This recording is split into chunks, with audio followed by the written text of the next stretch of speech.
था और उसने झटके से आंखें खोलकर सामने देखा। वृष्टि कमरे में नहीं थी। कहाँ गई होगी, उसे ध्यान आया उसने ही तो कहा था वृष्टि को घूमने जाने के लिए। वो उसके बारे में सोचने लगा और अपने असिस्टेंट विवेक को फोन कर वृष्टि को ढूंढ लाने को कहा। फिर से आंखें बंद कर लीं, इतना थका था कि कहीं जाने की हिम्मत ही नहीं थी। मुश्किल से 5 मिनट हुए थे कि केबिन का दरवाजा खुलने की आवाज आई। मल्हार आंखें खोलकर सीधा होकर बैठ गया। वृष्टि अंदर आई और अपने साथ कुछ लेकर भी आई। कहाँ चली गई थी? और ये क्या है? मल्हार ने उसके हाथ में पेपर बैग देखकर पूछा। वृष्टि ने बैग टेबल पर रख दिया और मुस्कुराते हुए बोली, उठिए और हाथ धोकर आइए, नहीं तो पिज्जा ठंडा हो जाएगा। तुम पिज्जा लेकर आई हो? मल्हार ने हैरानी से कहा। अरे आपके लिए लाई हूं, अपने लिए नहीं। जल्दी जाइए और हाथ धोकर आइए। वृष्टि बैग से सामान निकालकर टेबल पर सजा रही थी। मल्हार ने उसे थकी नजरों से देखा और बाथरूम की तरफ चला गया। जब तक वो वापस आया, वृष्टि सब सजा चुकी थी और मुस्कुराते हुए बैठी थी। मल्हार उसके पास आकर बैठ गया। क्या जरूरत थी ये सब लाने की? और कहाँ से लाई हो? नाराज सा होते हुए उसने पिज्जा बॉक्स का नाम पढ़ा। ज्यादा दूर नहीं जाना पड़ा, हॉस्पिटल के सामने वाले कैफे से ही ले आई, वृष्टि ने बताया। ये लीजिए आपके लिए कॉफी, उसने मल्हार को कप पकड़ा दिया। पिज्जा तो पहले ही सामने रखा था। और तुम अकेले खाने पर मल्हार को अजीब लगा। मेरा भी रखा है, वो मुस्कुराई और तुरंत फ्रिज से अपना शाम का नाश्ता निकाल लाई, जो मल्हार ने ही भिजवाया था। मल्हार ने देखा तो इस बार सच में नाराज होकर बोला, ये तुमने अभी तक नहीं खाया? वृष्टि, गलत बात है।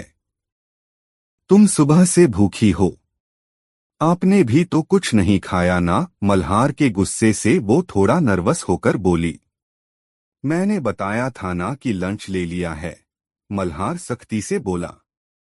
आप झूठ बोल रहे हैं, वृष्टि ने ये बिना किसी झिझक के कहा, जैसे पूरे यकीन से कह रही हो।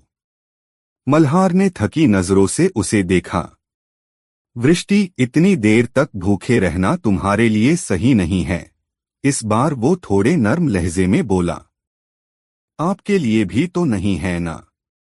सुबह से काम में लगे हो और भूखे पेट काम करने में कितनी मुश्किल होती है, मुझे पता है, वो मल्हार की तरफ देखते हुए बोली। और मैंने दूध तो पी लिया था, बस यही नहीं खाया, उसने बाउल दिखाया जिसमें स्प्राउट्स, सब्जियां और ढेर सारा पनीर हल्के नमक नींबू के साथ थे, एक चाट के रूप में। मल्हार ने हल्की हार जाने वाली मुस्कान के साथ उसे देखा।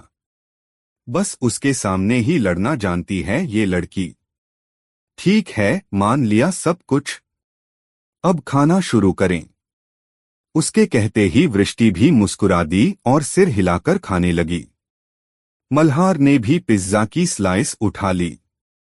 सच में उसे बहुत भूख लगी थी और वृष्टि भी तो कुछ नहीं खाया था। वृष्टि, मल्हार ने पुकारा।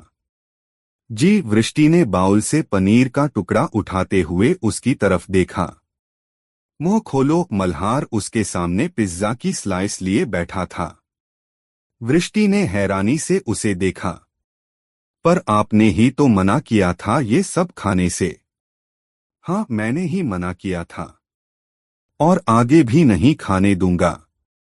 लेकिन आज थोड़ा सा मेरे साथ खा लो। नहीं, ये ठीक है, मैं अपना खा लूंगी, वृष्टि ने मुस्कुराकर स्प्राउट्स से भरी चम्मच दिखा दी। प्लीज खा लो यार, मुझे सच में बहुत भूख लगी है, अब रहा नहीं जा रहा। इस बार वो थोड़ा बेसब्र सा होते हुए बोला और उसकी हालत देखकर वृष्टि ने स्लाइस ले ली और एक बाइट खा भी लिया।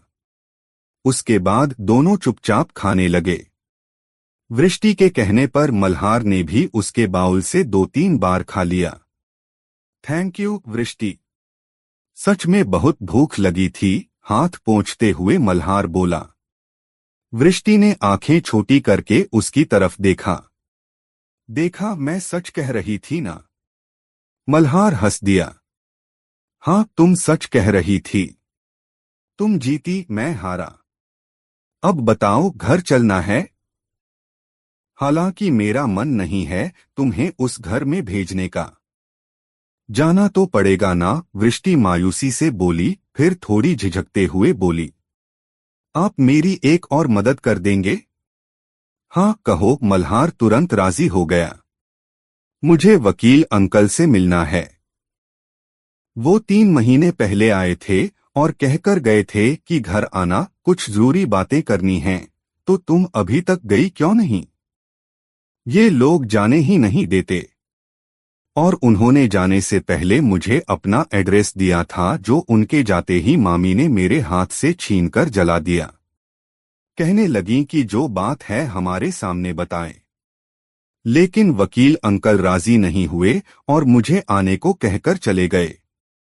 मल्हार रोज ही उन लोगों की घटिया हरकतों से वाकिफ हो रहा था। नाम तो पता होगा न उनका? मुझे बता दो, मैं पता निकलवा लूंगा। फिर चलते हैं उनसे मिलने। कैलाश रघुवंशी, वृष्टि ने नाम बताया। ठीक है, मैं कल ही पता करवाता हूँ। मल्हार खड़ा हो गया। चलें? पूछने पर गर्दन हाँ में हिलाती वृष्टि अपनी जगह से खड़ी हुई और अचानक जोर से चक्कर आया और वापस से धम के साथ सोफे पर बैठ गई। वृष्टि, क्या हुआ? वृष्टि जैसे ही जाने के लिए उठी, उसके सिर में भारीपन के साथ दर्द की तीखी लहर उठी और उसे सब कुछ घूमता हुआ सा दिखने लगा। वो सिर पकड़कर वापस सोफे में धंस गई। ये सब एक पल में हुआ। मल्हार भी सकते में आ गया, पर वो जानता था कि ये क्यों हो रहा है। वृष्टि, वो तुरंत उसके करीब उसके साथ आकर बैठ गया और उसे अपनी बाहों में भरकर उसका सिर अपने सीने पर रख हल्के हाथ से सहलाने लगा। रिलैक्स वृष्टि, सब ठीक हो जाएगा। कुछ देर आंखें बंद रखो, तुम्हें अच्छा लगेगा, वो उसे समझा रहा था। तभी अचानक केबिन का दरवाजा खुला और मल्हार की नजरें उस ओर गई और हैरत से ही सामने जम गईं। दरवाजे पर खड़ी डॉक्टर ध्वनि, जो मुस्कुराते हुए आई थी, सामने का नजारा देख उसकी मुस्कान मध्यम होती हुई गायब हो गई और चेहरा फीका पड़ गया। उसने नाराजगी से मल्हार को देखा, जो वृष्टि को सीने से लगाए उसका सिर सहला रहा था। मल्हार के हाथ वहीं थम गए और चेहरा उसी पल सफेद पड़ गया, मानो कोई गुनाह करते हुए रंगे हाथों पकड़ा गया हो। ध्वनि, प्लीज कम। ध्वनि, जो वापस मुड़ने ही वाली थी, मल्हार की इल्तजा भरी आवाज पर ठिठक गई। उसने घूमकर नाराज नजरों से उसे देखा, पर मल्हार ने पूरे विश्वास और अधिकार के साथ फिर कहा, अंदर आओ। मैं बाद में आती हूँ डॉक्टर, आप अपने पेशेंट को संभालिए। ध्वनि कुछ कदम पीछे हुई और गेट बंद करके चली गई। उसे उल्टे पांव जाते हुए देख मल्हार ने कसकर अपनी आंखें भींच ली। उसी वक्त उसे अपने सीने पर हलचल का एहसास हुआ। नीचे देखा तो पाया वो वृष्टि को कसकर लगाए हुए था। कुछ घुटी सी आवाज ने उसका ध्यान खींचा। मल्हार जी, प्लीज, मैं ठीक हूं। वृष्टि की आवाज थी, जो उसे छोड़ने के लिए कह रही थी। मल्हार जैसे होश में आया। उसने उसे छोड़ दिया और दोनों हाथों से अपना चेहरा ढक बैठ गया। वृष्टि खुद को संभालते हुए सीधी हुई, सिर सहलाते हुए काबू पाने की कोशिश कर रही थी। मल्हार ने आंखों को मसला और चेहरे पर हाथ फेर आंखें खोल गहरी सांस ली और वृष्टि को देखा। उसकी भौहें सिकुड़ी हुई थीं। मल्हार ने अपने होठों को दांतों तले दबाया और खुद को संयत किया, और फिर वृष्टि को देखा। वृष्टि खुद को संभालते हुए सीधी हुई, सिर सहलाते हुए काबू पाने की कोशिश कर रही थी। मल्हार ने आंखों को मसला और चेहरे पर हाथ फेर आंखें खोल गहरी सांस ली और वृष्टि को देखा। उसकी भौहें सिकुड़ी हुई थीं। मल्हार ने अपने होठों को दांतों तले दबाया और खुद को संयत किया, और फिर वृष्टि को देखा। वृष्टि, तुम ठीक हो? मल्हार ने पूछा और अपनी जगह से उठकर स्फिग्मोमैनोमीटर और स्टेथोस्कोप उठा लाया। वह कफ उसकी बाजू में लपेटने ही वाला था कि वृष्टि ने उसका हाथ रोक लिया। मैं ठीक हूं। मुझे ये होता रहता है। मेरे लिए नॉर्मल है। उसकी बात सुनकर मल्हार का गुस्सा भड़क उठा। वो पहले ही परेशान था। तुम्हें ये नॉर्मल लगता है? बेवकूफ लड़की। पता भी है ब्रेन ट्यूमर होता क्या है?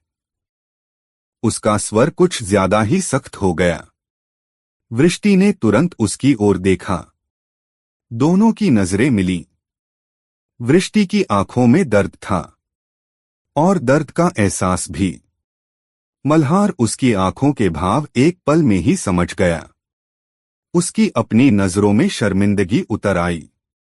सॉरी, बुझे स्वर में वो बोला। It's okay. अब चलना चाहिए, काफी देर हो चुकी है। वृष्टि ने कफ अपनी बाजू से हटा दिया और उठने लगी, पर मल्हार ने उसका हाथ पकड़कर फिर से बैठा दिया। चलते हैं, लेकिन पहले एक बार बीपी चेक कर लेने दो। जब ये होता होगा तो तुम खुद को अवॉइड ही करती हो न। मल्हार ने कुछ मिनट लगाकर उसका बीपी चेक किया, जो कहीं असामान्य निकला। वजह वो समझ न पाया, पर उसने कोई दवाई निकालकर वृष्टि को खाने दी और उसने सामान समेटकर वापस रखा और वृष्टि के साथ बाहर निकल आया। दोनों खामोशी से कार में बैठे। रास्ता भी उसी खामोशी में कटा जो वे हॉस्पिटल से साथ लाए थे। गाड़ी से उतरते ही मल्हार के दिल में फिर बेचैनी उठी। उसने वृष्टि की तरफ देखा। वो उसको यहाँ छोड़ना नहीं चाहता था। उसके परिवार का असली चेहरा देख लेने के बाद से मल्हार मन में घबराहट और बढ़ गई थी। वृष्टि, उसने आवाज दी। वृष्टि रुकी और उसकी तरफ देखा। ध्यान रखना अपना, और कोई दिक्कत हो तो मुझे फोन कर लेना। मल्हार के चेहरे पर चिंता साफ झलक रही थी। आप चिंता मत कीजिए, बचपन से इस माहौल में रहती आई हूं। वृष्टि मुस्कुराई और घर के अंदर चली गई। मल्हार उसे जाते हुए देखता रहा। अब उसे वृष्टि की फिक्र रहने लगी थी, जो दिन ब दिन बढ़ती जा रही थी। जबकि अंदर जाती हुई वृष्टि ने कसकर मुट्ठी में अपनी कुर्ती को भींच हुआ था। घर पहुंचकर देखा तो सब मौजूद थे। नैना, प्रियांशी के पति, काम से लौट आए थे। नैना के बच्चे सुबह की तरह ही धमाल मचाए हुए थे। कृष्णा रसोई में थी, जबकि बेटियां बाहर बैठी मूंगफली तोड़कर खा रही थीं। सार्थक अपने दोनों जीजाजियों के साथ ताश खेलने में व्यस्त था। तीनों के गिलास बगल में रखे थे, जिन्हें उठाकर वे बार बार नमकीन खाते हुए पी रहे थे। आ गई? बहुत देर कर दी। कौन सी जांचें हो रही थीं? आशीष जी कमरे से निकलते हुए उसके सामने आए। उनके चेहरे के भाव अलग ही थे, जो शायद ही कभी किसी ने देखे हों। वृष्टि घबराकर थोड़ा पीछे हुई, फिर हिम्मत जुटाकर बोली, इसमें वक्त लगना था। उन्होंने दवाई दी थी और इंजेक्शन भी लगाया था। उसके बाद मुझे बहुत देर तक मशीनों में रखा।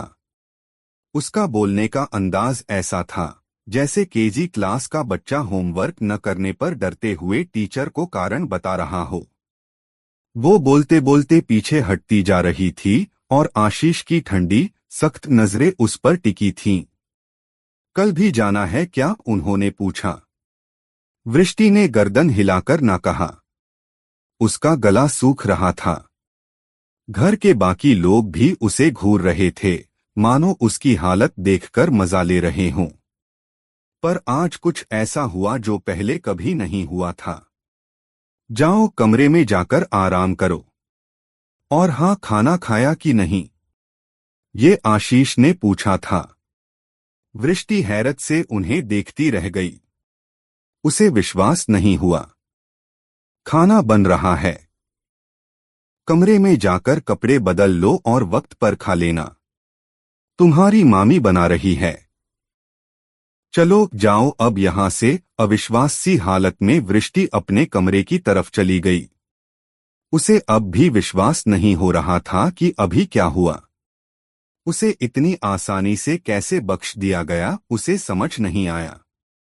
पीछे रह गए सारे घर वाले, खासकर नैना का पति, अपने ग्लास से घूंट पीकर वृष्टि को जाते हुए देख रहा था। सबकी नजरें आपस में मिली और एक दूसरे को देखते हुए सभी कुटिलता से मुस्कुरा दिए। वृष्टि अपने कमरे में जाकर लेटी, सिर अभी भी घूम रहा था उसका। वो आंखें बंद कर पलंग पर लेटी और बंद आंखों में लैपटॉप वाली लड़की का अक्स घूम गया। वो दरवाजे पर खड़ी मल्हार और उसकी तरफ बेहद नाराज नजरों से देख रही थी। मल्हार के शरीर से ज्यादा उसका ज़ेहन थका हुआ था। दिमाग बार बार वृष्टि की फिक्र में उलझ रहा था और दिल, वो ध्वनि की नाराजगी से परेशान था।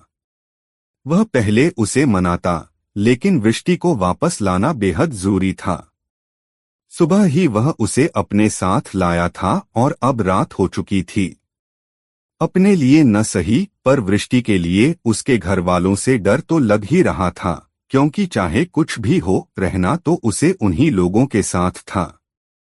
मल्हार ने गाड़ी आज गैराज में नहीं रखी, बल्कि बाहर ही छोड़कर अंदर चला आया।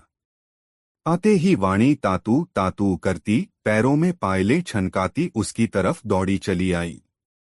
उसे देखते ही मल्हार की आधी थकान उतर गई। उसने भी आगे बढ़कर वाणी को गोद में उठा लिया और बारी बारी उसके दोनों गालों पर प्यार किया। वाणी खुश होकर मचल गई। उसने भी मल्हार के दोनों गाल चूमे और फिर अपने अभी हाल ही में उगे 2 नए दांत दिखाकर खिलखिला दी। मल्हार उसकी इस हरकत पर हंस पड़ा और उसे सीने से चिपकाए सोफे पर जा बैठा। वहां पहले से ही ज्ञानेश जी और मृदंग बैठे बातचीत कर रहे थे। मल्हार और वाणी की मस्ती देखकर दोनों के चेहरे पर मुस्कान आ गई। भाभी, एक अच्छी सी अदरक वाली चाय पिला दो, सिर में तेज दर्द हो रहा है, मल्हार ने रागिनी से कहा और वाणी को गोद में लेकर बैठ गया। वाणी अब उसके सीने से लगी, कंधे पर सिर टिकाए मल्हार के कानों में किसी भंवरे की तरह गुनगुना रही थी, आ आ आ। छोटी सी बाहें उसने उसके गले में डाल लीं। मल्हार उसकी पीठ पर हल्की थपकी देने लगा। उसी समय नलिनी जी हाथ में प्रेस किए कपड़े लिए मल्हार के कमरे की तरफ जा रही थीं। उसे देखकर कपड़े टेबल पर रख दिए और उसके पास आ गईं। आज आने में देर हो गई, थका हुआ भी लग रहा है। मरीज ज्यादा थे क्या? हाँ, आज थोड़ा एक्स्ट्रा वर्कलोड था। वृष्टि की पेट जांच होनी थी। फिर लौटते लौटते उसकी तबीयत थोड़ी बिगड़ गई, उसी वजह से देर हो गई। मल्हार की बात सुनकर ज्ञानेश जी ने हैरानी से पूछा, वृष्टि की पेट जांच? क्यों, क्या हुआ उसे? हाँ बेटा, तूने बताया नहीं। वृष्टि को क्या हुआ है? नलिनी जी अब तक उसकी बीमारी से अनजान थीं। उसे ब्रेन ट्यूमर है माँ। क्या? यह आवाज दोनों ओर से आई। नलिनी जी और ज्ञानेश जी स्तब्ध रह गए, इतना कि आगे कुछ बोल ही नहीं पाए। लेकिन नलिनी जी की आंखों से भय के साथ साथ आंसू जरूर छलक पड़े। उनकी आंखों में आंसू देख सभी परेशान हो गए। पहला स्टेज है माँ, ज्यादा परेशान होने की जरूरत नहीं है, वो ठीक हो जाएगी। नलिनी जी के आंसू देखकर मल्हार खुद परेशान हो गया। इसी वजह से वह उन्हें बताना नहीं चाहता था। उसे पता था कि नलिनी जी को वृष्टि से गहरा लगाव है। उस बच्ची के साथ बहुत बुरा हुआ, ज्ञानेश जी भी दुखी स्वर में बोले। तभी रागिनी मल्हार के लिए चाय बना लाई और ट्रे उसके आगे रख दी। थैंक यू भाभी, कप उठाते हुए मल्हार ने कहा। इस बार रागिनी भी हैरानी से उसे देख रही थी। शायद मृदंग ने उसे भी कुछ नहीं बताया था। कैसे हो गई भैया उसे इतनी बड़ी बीमारी? वह भी नलिनी जी के पास आकर बैठ गई। पुरानी चोट थी सिर में, उसी की वजह से अंदर ब्लड क्लॉट्स बन गए हैं, मल्हार ने बताया। ओह, यह तो बहुत बुरा हुआ, रागिनी अफसोस से बोली। परेशान इंसान को ही भगवान और ज्यादा परेशान करते हैं, नलिनी जी दुखी होकर कोसने लगी। भगवान ने बचा भी तो लिया माँ, वरना इतनी जल्दी बहुत कम लोगों की बीमारी पकड़ में आती है। ज्यादातर तो लापरवाही कर बैठते हैं। पर मुझे पूरा विश्वास है कि इलाज के बाद वो बिल्कुल ठीक हो जाएगी, मल्हार ने चाय का कप थोड़ा ऊपर उठाते हुए कहा, क्योंकि वाणी कप देखकर उसकी ओर झपट रही थी। ला, मुझे दे इसको। बहुत शैतान हो गई है। मृदंग ने वाणी को जबरदस्ती अपनी गोद में ले लिया। इलाज अच्छे से करना उसका। पैसों की जरूरत हो तो अपनी जेब से लगा देना, ज्ञानेश जी ने समझाते हुए कहा। जी, मल्हार ने सिर हिलाया और चाय खत्म कर कप ट्रे में रख दिया। मुझे आज कहीं जाना है तो रात का खाना मैं नहीं खाऊंगा। रात में कहाँ जाना है? फिर से ड्यूटी लगा दी क्या तेरी? नलिनी जी के माथे पर बल पड़ गए। अभी तो थकाहारा घर आया था और फिर निकलने की तैयारी में था। ड्यूटी नहीं है माँ, एक दोस्त से मिलने जाना है। खाना भी वहीं खा लूंगा। आप चिंता मत करो, मैं जल्दी लौट आऊंगा, मल्हार उठते हुए बोला और अपने कमरे की तरफ चला गया। करीब 20 मिनट बाद वह वापस कमरे से निकला। नहा लेने से आधी थकान तो वैसे ही मिट गई थी और आज उसने रोज से अलग कपड़े पहने थे, जिससे और भी हैंडसम लग रहा था। डार्क ब्लू जीन्स के साथ मस्टर्ड कलर की टी शर्ट में उसकी बाजुओं की मसल्स साफ झलक रही थीं। हाथ की कलाई पर स्पोर्ट्स वॉच और दूसरे में हमेशा की तरह मोटा सा कॉफी का कड़ा। कमरे से बाहर निकलकर जैसे ही गेट की तरफ बढ़ा, रागिनी डाइनिंग टेबल पर खाना लगा रही थी। मल्हार को देखते ही उसके होठों पर मुस्कान बिखर गई। भैया, सच में किसी दोस्त से मिलने जा रहे हैं? जाते जाते उसने छेड़ा और मुस्कुराकर मल्हार को देखने लगी। तो चलो, आपको भी साथ ले चलता हूँ। फिर आप भी मिल लेना और देख लेना कौन है, मल्हार ने मुस्कुराकर जवाब दिया। अरे नहीं, मुझे नहीं बनना कबाब में हड्डी। मैं घर पर ही ठीक हूँ। आप ही कभी अपने दोस्त को घर लाएंगे तो सब मिल लेंगे, रागिनी हंसते हुए बोली। ठीक है भाभी, एक दिन जरूर लाऊंगा उसे, मल्हार ने कहा और बाहर निकल आया। गाड़ी उसने बाहर ही छोड़ी थी, इसलिए तुरंत बैठकर निकल गया। कुछ देर बाद ही उसकी गाड़ी हॉस्पिटल की पार्किंग में आकर रुकी। इस बार वह दूसरे रास्ते से अंदर आया और पीडियाट्रिक्स डिपार्टमेंट की तरफ बढ़ा। अंदर आते ही उसे लक्ष्मी अम्मा मिल गईं। उसे देखकर मुस्कुरा दी। क्या बात है डॉक्टर, आज तो बड़े हैंडसम लग रहे हो। उन्होंने छेड़ा तो मल्हार मुस्कुराकर रह गया और बिना बोले अंदर की तरफ बढ़ गया। उसके कदम एक केबिन के आगे आकर रुके, जिसके गेट पर नेमप्लेट लगी थी। डॉक्टर ध्वनि भारद्वाज, बाल रोग विशेषज्ञ।